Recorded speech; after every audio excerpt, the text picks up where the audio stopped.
Okay, well, good morning, everyone. Today is February the 1st, and this is actually the 31st day of my 30-day fast, which means that I'm extending my goal. And for those of you joining for the first time, my name is Tom Miner, and this is my 30-day fast with the primary goal of helping me live better with my multiple sclerosis diagnosis, and also to really help me better overall. So just a little recap. I started this back in January the 2nd, and the goal was to go 30 days, which would have been yesterday. But a couple of days ago, I just realized I was just in such a good place. I just wanted to continue, and to be able to want to continue not eating is probably something that don't register to most people. But I think what you have to realize is that I am fueling my body. I'm just not doing it the way that most people traditionally do it, and that is by putting food into their mouths. And me, like most Americans, we're overweight. And what that suggests is that we have stored energy already. And it's just a matter of getting to that stored energy. And this fast attempt is, to me, has proven to me, and hopefully to people that's looking at this, that it's possible to use your stored energy and not have any ill consequences about it. It's just a matter of, can you transition over? So today what I'm going to do is, this will be the third time during this series that I'll be able to show you visually the results of what this fasting has done as far as helping me with my mobility in dealing with MS. And I think you'd have to go back a year or so to see what type of condition that I was in as far as being able to stand up and walk and stuff like that. It was just, it was in a bad place. It was a place where where a person could lose a lot of hope. But since then, I think it's been short of a miracle. So what I'm going to do, and you can look at the last ones, like I said, the last two videos that I did this, I think it was like day 9 or day 10, and then day 21, maybe 20, but you'll be able to see it. But it shows me doing exactly what I'm getting ready to do now. First of all, I'm just going to stand up. And my whole goal in standing up is to be just to stand up without having to bounce and anything else. I still have to brace myself, but I think for those who have seen the first one, and especially for my doctor, just to see this will be pretty impressive. So here we go, straight up. And balance. The only thing I can't do right now is just to stand totally hands-free. Okay? But I'm up, and I'm able to balance myself. I always got to pull my pants up, even though. Okay, so, and one thing that's helped me quite a bit was doing what we call jumping jacks on my walker. So basically, it's just a matter of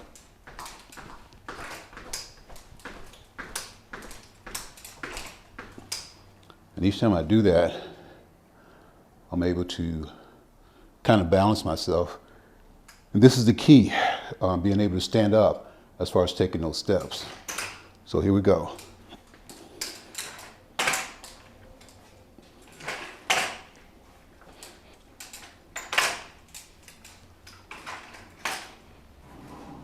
So I'm actually able to take steps now. Steps for me anyway. Uh-oh, that's a misstep. But being able to stop and stand like this, huge accomplishment.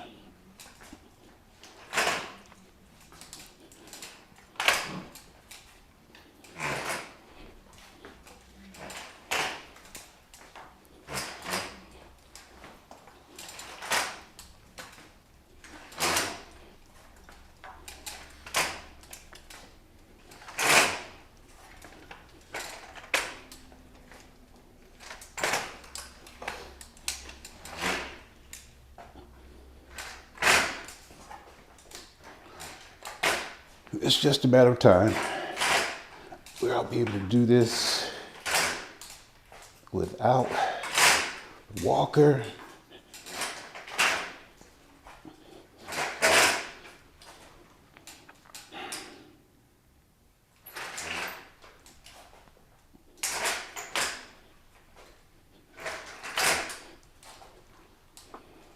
Still dragging a little bit, but.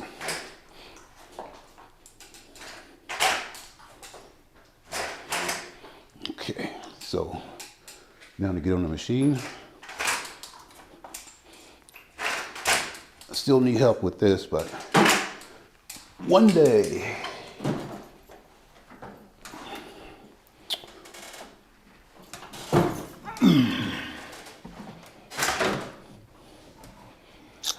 Okay.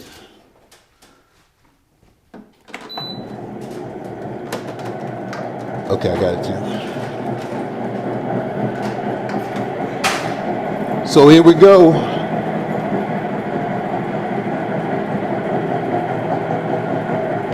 With my hand on my heart. Other hand on the heart, right? Not yet. Not yet. Not yet. Hell of an improvement though.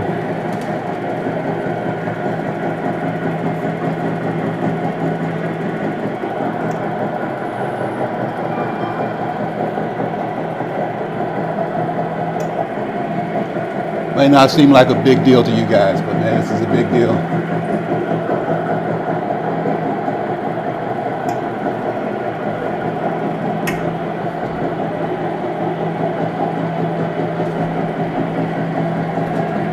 Oh, sorry.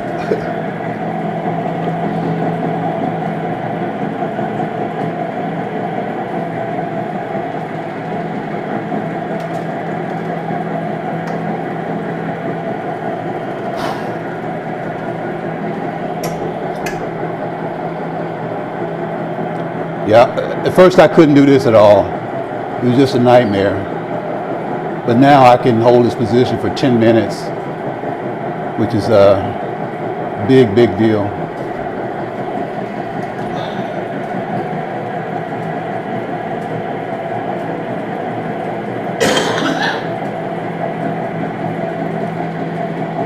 You kept a long, long way, baby.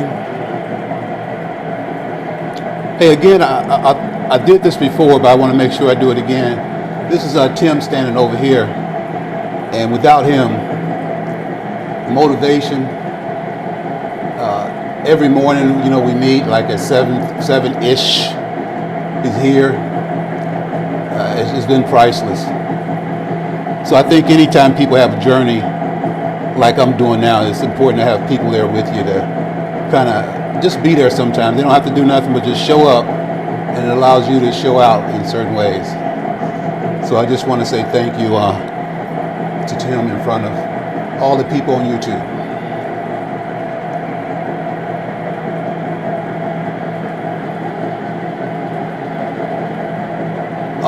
It feels good. I would advise anyone to invest in this machine here.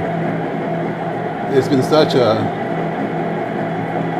rewarding experience for me.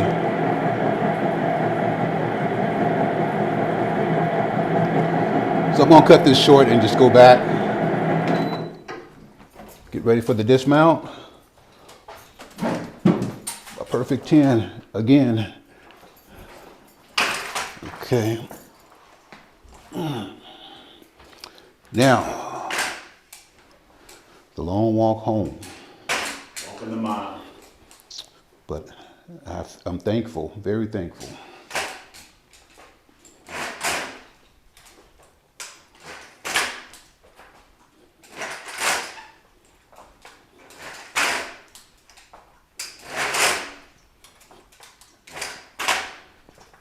Yeah, my goal is just to spend more and more time walking. Because I'm here and I just sit down. But now I got to because I can. And I know that's the only way it's going to get better.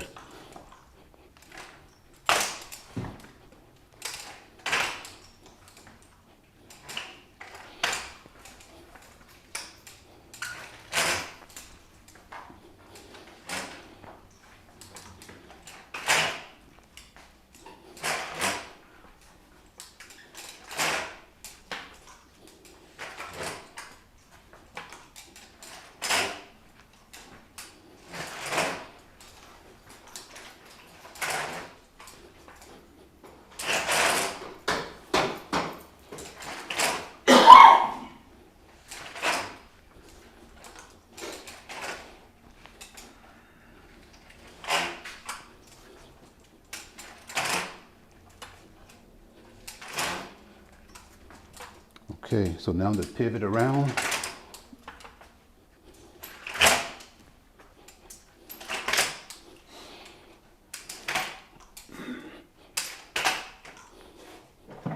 And to sit down. So even that was a little bit more control that I've had in the past. So there it is.